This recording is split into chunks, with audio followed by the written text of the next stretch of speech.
Yes, Hanji beta, good morning all of you. Hope you all are fine at your home. Yes beta, let's continue with our chapter, that is light. Yes beta, today we are going to discuss the topic that care of the eyes. हमने last videos में पढ़ा था working of the I, the defects of vision. आज हम बात करेंगे care of the eyes कि हम अपनी आँखों की देखभाल कैसे कर सकते हैं. Is it clear that you are advised to take care of your eyes? What would happen?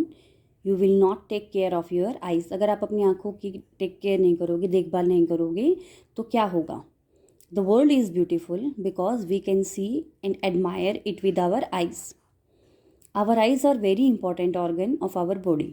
We must take proper care of our eyes to protect them from any kind of injury or damage. ये संसार जो हमें बहुत ज़्यादा खूबसूरत दिख रहा है, इसके पीछे रीज़न क्या है? हमारी आँखें.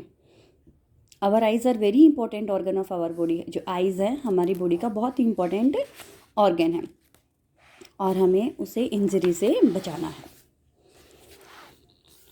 सम of the precautions and care of eyes are as follows. कुछ प्रिकॉशन और केयर हमें नीचे बताए गए हैं.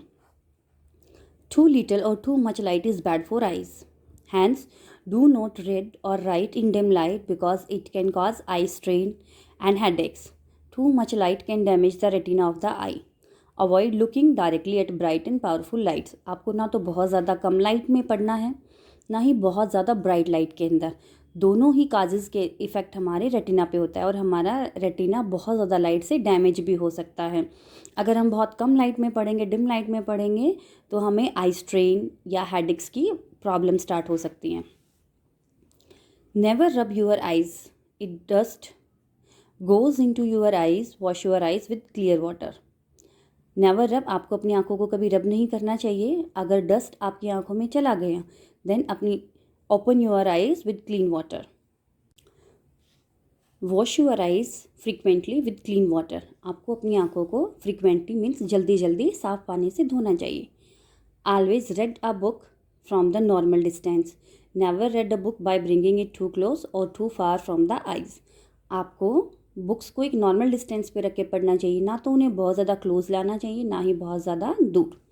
Do not read while lying down और मूविंग इन अ ट्रेन. आप जब लेटे हुए हों या आप एक ट्रेन के अंदर हो, मूविंग ट्रेन के अंदर, आपको रीडिंग नहीं करनी चाहिए.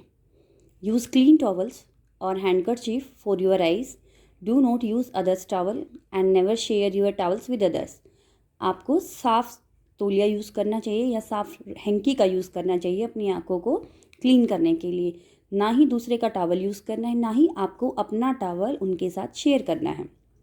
डू नॉट वॉच टीवी और mobile phone for a long time as it makes your eyes tired. आपको बहुत ज़्यादा देर तक टीवी और मोबाइल फ़ोन नहीं देखने हैं क्योंकि ये आपकी आँखों को थका सकते हैं. If advised use suitable speckles. अगर आपको ज़रूरत है तो आपको एक सूटेबल नंबर के स्पेक्स यूज़ करने चाहिए. Vitamin A is very essential for healthy eyes. Deficiency of vitamin A causes night blindness. The inability to see in dim light at night. Thus, we should eat a diet rich in vitamin A like eggs, milk, curd, cheese, butter, spinach, carrot, broccoli and fruits such as papaya and mango. Vitamin A हमारी आँखों के लिए बहुत ज़रूरी है. तो हमें ज़्यादा अगर विटामिन ए की डेफिशिएंसी हो जाती है तो हमें नाइट ब्लाइंडनेस हो सकती है. मीन्स हम डिम लाइट के अंदर नहीं देख पाते हैं. तो हमें हमेशा ऐसी डाइट लेनी चाहिए जिसके अंदर विटामिन ए प्रॉपर अमाउंट के अंदर प्रेजेंट हो. Eyes of other animals. जैसे ह्यूमन बीइंग है, ऐसी एनिमल्स की भी आइज़ होती हैं और हम उनको भी अपनी आइज़ की प्रॉपर टेक केयर की ज़रूरत होती है. Animals have eyes of different shapes and size. Let us discuss the eyes of a few animals. Crab have very small eyes which enable it to look all around. These eyes help it to sense if the enemy approaches from behind. Butterflies have large complex eyes which appear to be made of thousands of small eyes. They can see at the front, sides and back. देखो जो crab होता है, केकड़ा, उसकी बहुत छोटी छोटी आँखें होती हैं which enable it to look all around, जिससे वो चारों तरफ देख पाता है.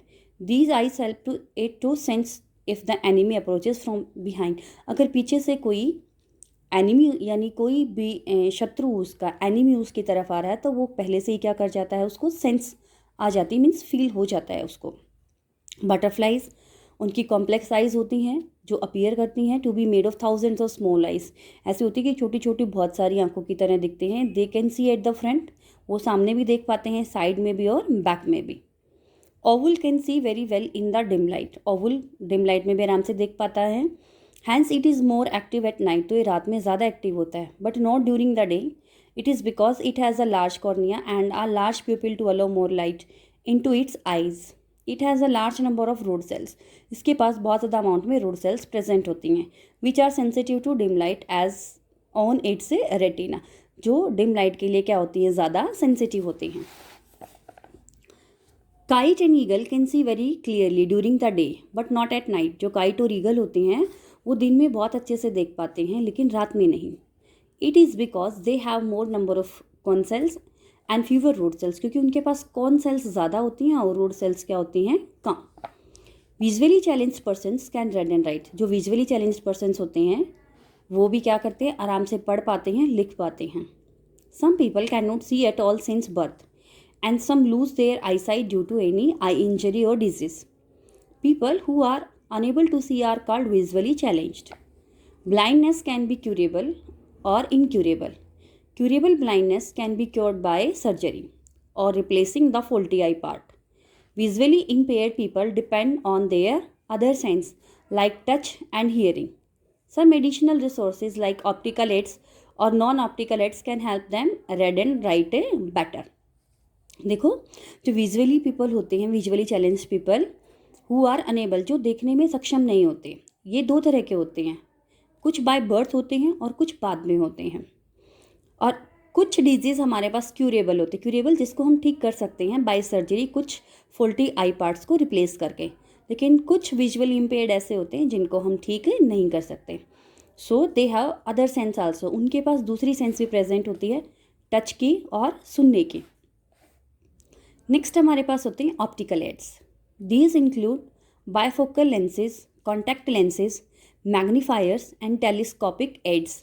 The lens combinations are use to rectify visual limitations. Telescopic aids are use to view chalkboards and class demonstration. हमने क्या कहा कि कुछ ऑप्टिकल एड्स हम इंक्लूड करते हैं किसके अंदर, टेलीस्कोप के अंदर, मैग्नीफायर्स के अंदर। जो लेंस कॉम्बिनेशंस होते हैं are use to rectify, rectify होता है ठीक करना, किसको, विजुअल लिमिटेशंस को ठीक करना। Telescopic aids are use to view chalk boards and class demonstration, means हम स्पेक्स यूज़ करते हैं, लेंस यूज़ करते हैं या मैग्नीफायर्स का यूज़ करते हैं, ये सभी हमारे पास ऑप्टिकल एड्स होते हैं। नॉन ऑप्टिकल एड्स क्या होते हैं? These are of different types like visual aids, tactual aids using the sense of touch, auditory aids using the sense of hearing and electronic aids. यानी आपको जो ब्रेल की books होती हैं, ब्रेल लैंग्वेज जो लिखी होती हैं वो बुक्स होती हैं, थोड़ी हार्ड इन टच होती हैं, ये अदर नॉन ऑप्टिकल एड्स होते हैं। मीन्स ये नॉन ऑप्टिकल एड्स हम यूज़ कर सकते हैं किसके लिए, सेंस ऑफ टच के लिए, हियरिंग के लिए यूज़ कर सकते हैं। विजुअल एड्स मैग्नीफाई वर्ड्स और provide suitable intensity of light and material eight proper distance. ये क्या करते हैं, हमें प्रॉपर डिस्टेंस के ऊपर सूटेबल विजन दिखाते हैं। Tactual aids include braille writer that helps in taking notes, reading and writing. Auditory aids like cassette, tape recorders and other devices help them to listen to the information.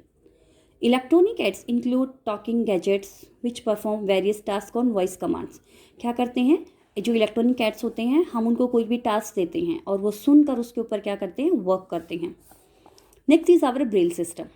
Braille system was invented by Louis Braille, a Frenchman. Braille is a written language developed for visually challenged persons, in which raised dots are used to represent different characters, letters, and numbers. This system has 63 dot patterns or characters. Dots are arranged in cells of 2 vertical rows in 3 dots, each to represent a character. These patterns, when embossed on Braille sheets, help visually challenged or recognize words by touching. देखो, Braille के अंदर 63 dot pattern system होता है जिसके अंदर आपको इस तरीके से क्या लगे हुए मिलते हैं, डॉट, वर्टिकली एंड हॉरिजेंटली।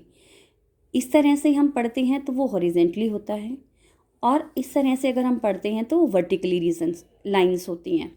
तो डॉट्स को हमने अरेंज किया है सेल्स के अंदर। कितने कॉलम्स लगाए हैं? 2 vertical rows and 3 dots each to represent a character. हर किसी के अंदर 2 कॉलम बनाए हैं और हमने 3 क्या लिए हैं? डॉट्स लिए हैं एक लेटर को रिप्रेजेंट करने के लिए। हाँ जी बेटा, ये ब्रेल सिस्टम की क्या है? लैंग्वेज है। Some famous visually challenged personalities. First, Helen Keller. Helen Keller was born on 27 June 1880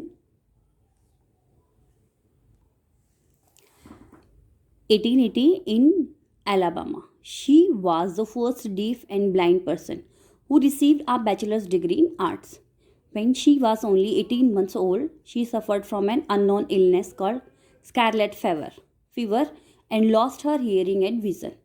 Then she learned how to communicate via sign language, to read and write in braille, to touch, read and to speak. She completed her graduation from a university and wrote a number of books. Second कौन थे हमारे पास? Ravindra Jain. Ravindra Jain, a famous singer, lyricist and music composer, was born completely visually challenged. He excelled in the field of music and obtained his Sangeet Prabhakar degree from Allahabad. Ravindra Jain थे, बहुत अच्छे famous singer थे, lyrics थे and music composer थे, जो विजुअली चैलेंज्ड बोर्न हुए थे। He excelled in the field of music, उन्होंने म्यूज़िक के फील्ड में बहुत अच्छा काम किया। Steve Wonder. Steve Wonder, the world famous American singer, song writer, multi instrumentalist, was completely visually challenged from birth. जो स्टीव वंडर थे वो बहुत सारे इंस्ट्रूमेंट्स प्ले कर सकते थे कम्प्लीटली, यानी बाय बर्थ वो ब्लाइंड थे, अमेरिकन सिंगर थे। तो ऐसे हमारे पास बहुत सारे एग्जाम्पल आपको रियल लाइफ के अंदर मिल जाएंगे। हाँ जी बेटा, ये आपके आई वाला चैप्टर था। आपको इसके लेट्स ट्राई करने हैं एक बार, और ये माइंड मैप है, इसको आपको गो थ्रू होना है कि आप अपने जो बाय रिमेम्बरेंस के लिए आप इजीली कैसे अपने चैप्टर को लर्न कर सकते हैं। इज़ इट क्लियर बेटा? अगर आपको कोई भी डाउट आता है आप पूछ सकते हैं। Stay home, stay safe, have a nice day. Thank you.